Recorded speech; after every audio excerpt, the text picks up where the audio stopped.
For today's video, we're going to talk about 7 different ways you can meet bae as an adult without dating apps or drinking.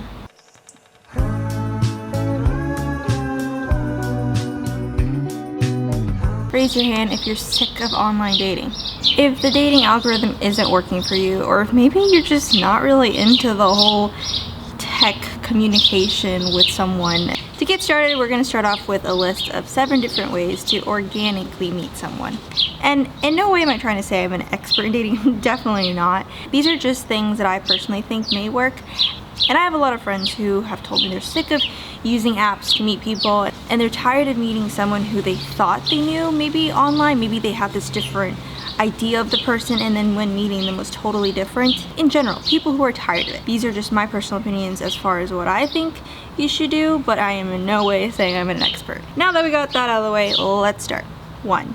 Pick up a new hobby. Is there anything you in particular have been wanting to do but haven't had the time to do it? I don't know, maybe taking a dance class, learning how to salsa, maybe roller skating, a sailing class. Well, this probably could be your best opportunity. In addition to learning a new skill, you could possibly meet bae there. I'm just saying. The reason why I think this could be helpful is because you already know for a fact that you have something in common with this person. I mean, you guys are both interested in learning this new hobby or skill. It's kind of like an icebreaker. You already relate to this person in some type of way. You don't need to really force the icebreaker, and you don't really need to force any type of conversation. There's already kind of something to talk about. So who knows? They may be waiting for you to arrive. Or not. The other side to this, and the other reason why I think this is a great idea, is you really don't have much to lose. I mean, whether or not you meet bae at this new class, you still get something out of it. You still learned a new skill or developed a new hobby. So I think it's still kind of like a win-win situation. If you meet someone, great. If you don't, I mean, you got a new skill. 2. Join a class. This is very similar to the first one that I mentioned, picking up a new hobby. But specifically, I'm talking about a class, a course. Maybe it's a class to develop a skill for your work, or just maybe a class to learn a new language. Usually these classes require you to meet with everyone, maybe once a week at least. And seeing the same people every week kind of makes it easier to connect with people, and eventually, who knows, you might even meet someone who started off as a friend and turned into something more. I do want to add that I know there's like the cliche example of going to the gym to meet someone.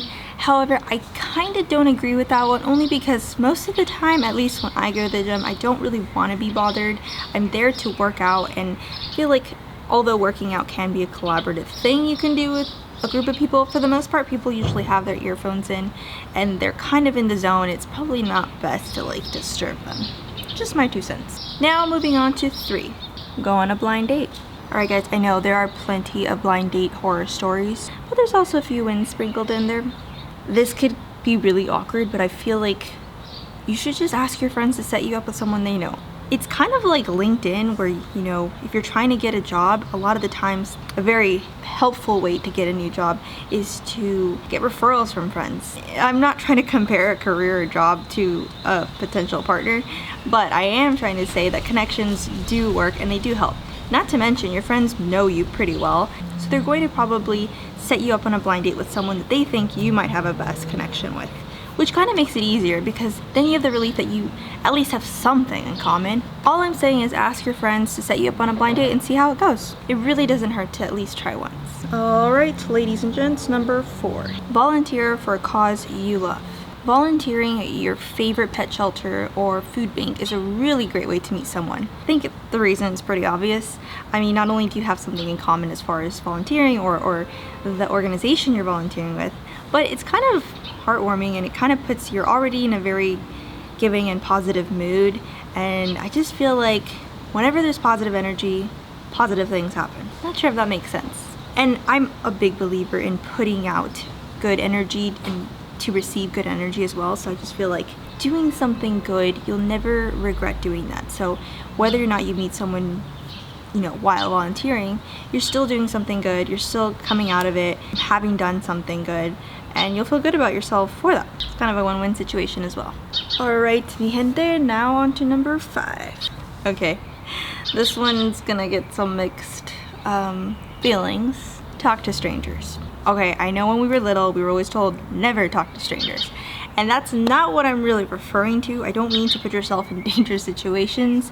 However, in a safe environment and in a place where you are not at risk of being kidnapped or anything like that, obviously use common sense and your judgment to determine a safe environment to do this. Get out of your comfort zone and talk to someone. For example, I feel like the best icebreaker is when someone has a pet dog. I know that's super cliche. I mean, 101 Dalmatians type of scenario, and it's not always as romantic as it seems in the movies, but it is definitely an icebreaker. I feel like petting, going and saying, hey, can I pet your dog? That's such a normal thing. It's not weird for someone. I'm kind of used to it whenever I take my dog out. It's not out of the norm is what I'm saying. Another example is maybe someone's wearing a shirt with one of your favorite bands on it. That's a great conversation starter because you already know, I'm not saying fake liking the band, but I'm saying if you really like this band, it's a great way to start conversation with a person, and you already know you have something in common with them, and next thing you know, you're setting up a date maybe for the next concert.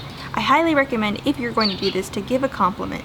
Mention something that kind of propels a conversation to something else. Don't let it kind of die off really quick, because it's easy for a conversation to start off great, but then all of a sudden it just turns awkward and goes downhill from there.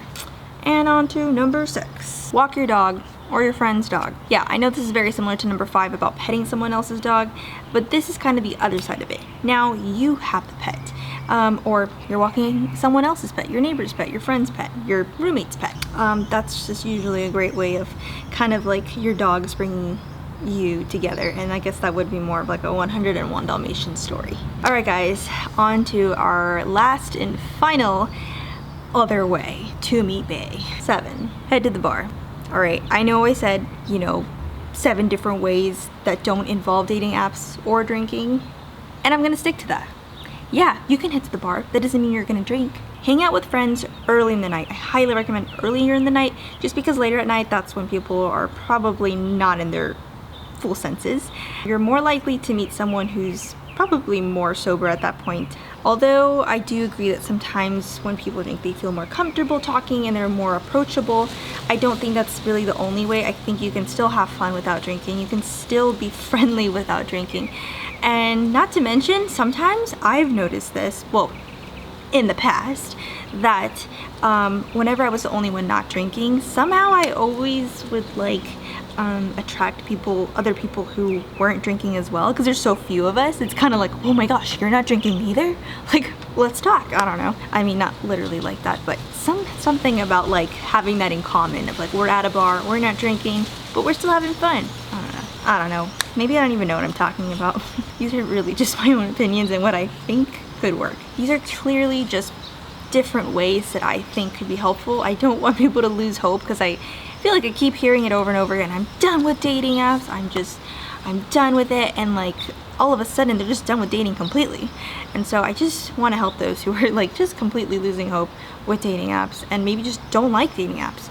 There are other ways. Remember guys, dating apps did not always exist. We had thousands of years of dating without dating apps, so I'm sure we can go back to that. Honestly, I feel like it's the most organic way. There's nothing wrong with meeting someone on a dating app. If you did, congratulations. But I feel like it's slowly getting harder and harder. As much as technology can help things, it can also sometimes mess things up.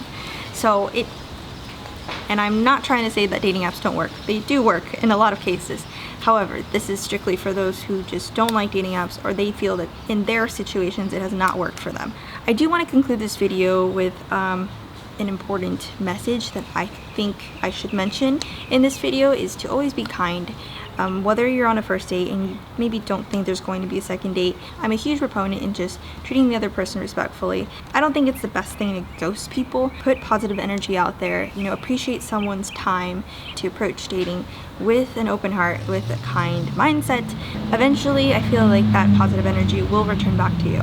So anyways, I don't want to leave on too cheesy of a note, but let me know what you think of these ways of meeting bae, potential ways of meeting bae other than dating apps and drinking. And let me know if you have any other suggestions as well, because honestly, by you doing that, you help others as well. And of course, don't forget to like and subscribe and comment below. It helps the algorithm. I am still freshly new to YouTube and I would appreciate your support. And yes, thank you so much for watching this video. I'll see you next time.